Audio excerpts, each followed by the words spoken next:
Hi guys, in this video I will guide you through the process of making a printed circuit board at home using a pre-sensitized PCB.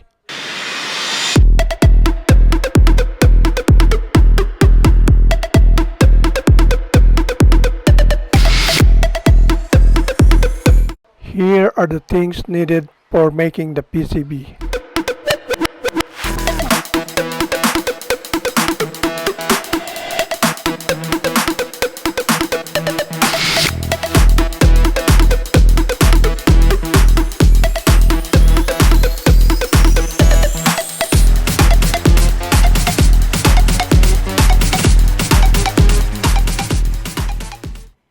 First, you create your PCB design using a PCB design software like Clad.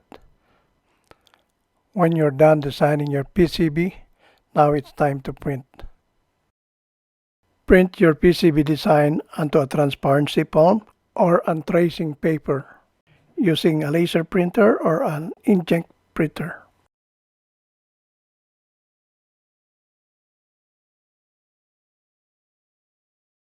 Now measure and cut your PCB to the size of your layout.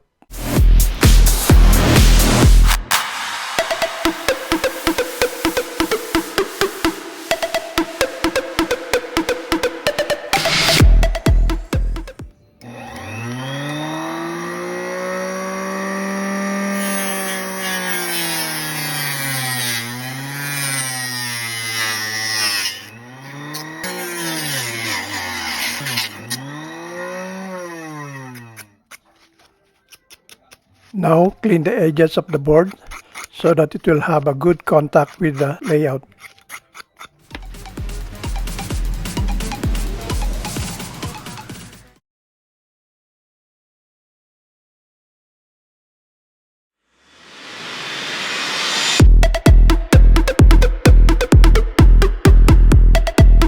Now place your printed design into the exposure light and make sure it's in the right position. Secure it with a tape.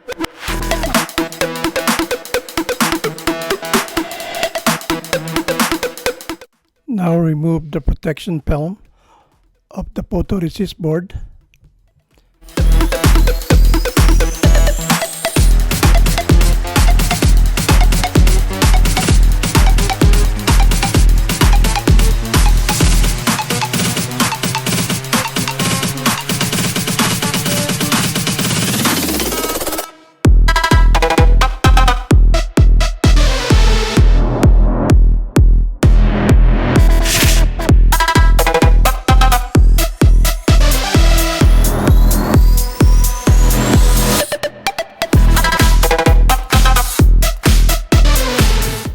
Expose the PCB to UV light for the specified amount of time as recommended by the manufacturer of the PCB.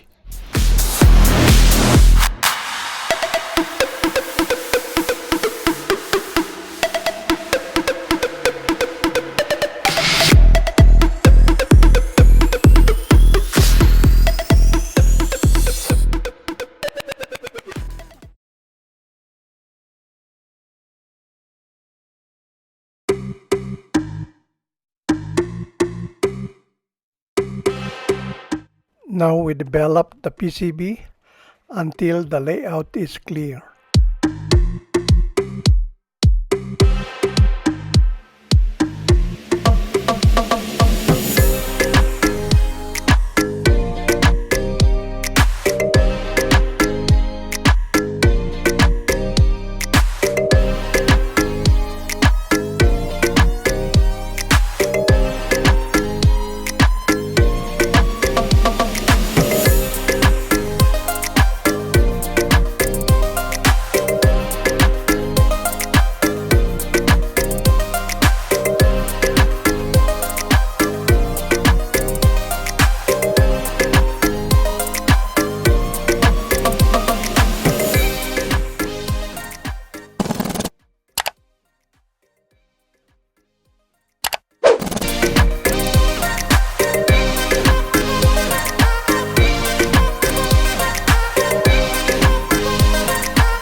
Etch the PCB until all the unwanted copper are removed.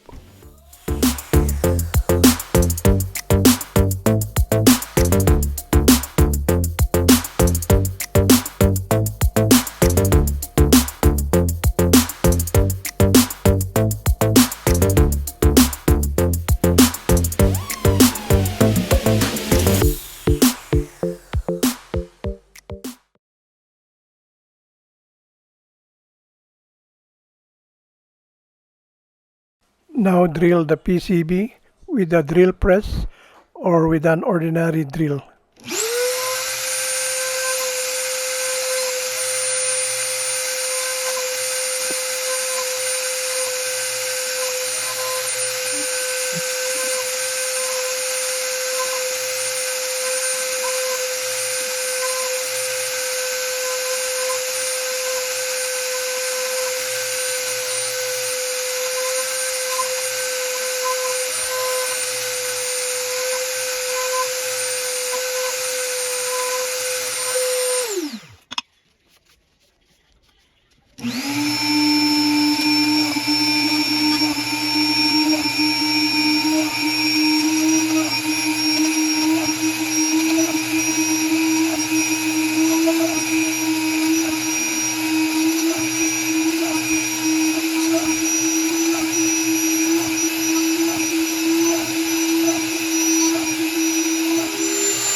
Now I will remove all the photoresist by exposing the PCB to UV light again.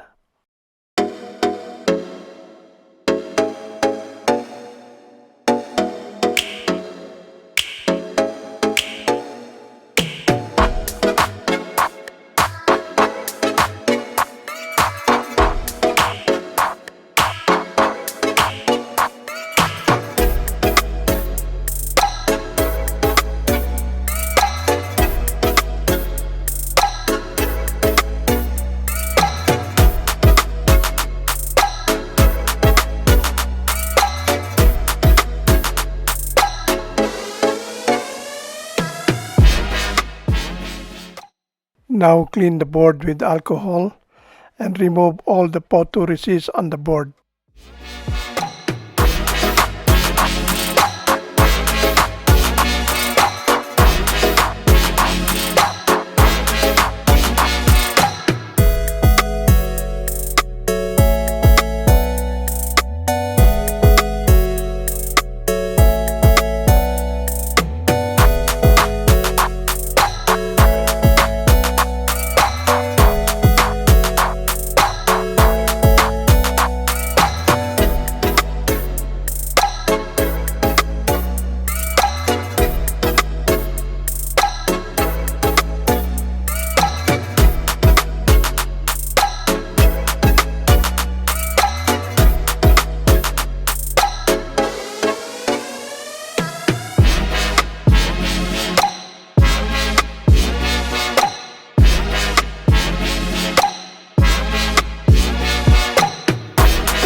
Clean the copper traces properly so that the tin will attach to it evenly.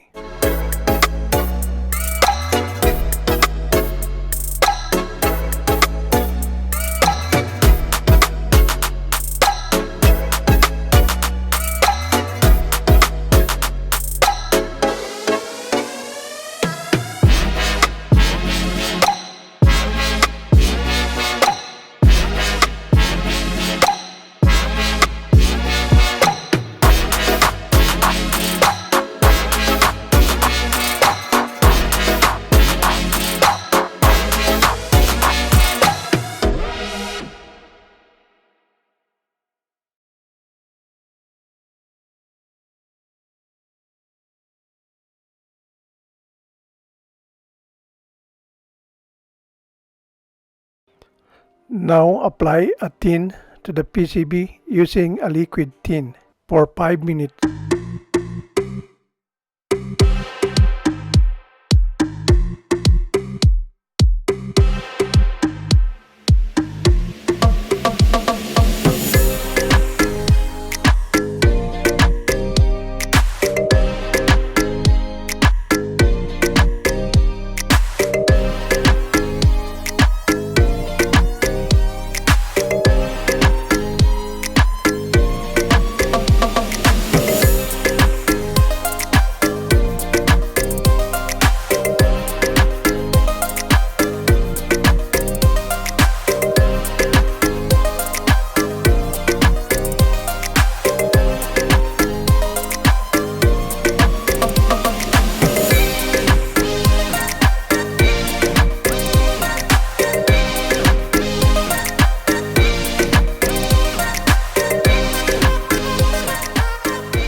Hi guys, the PCB is done.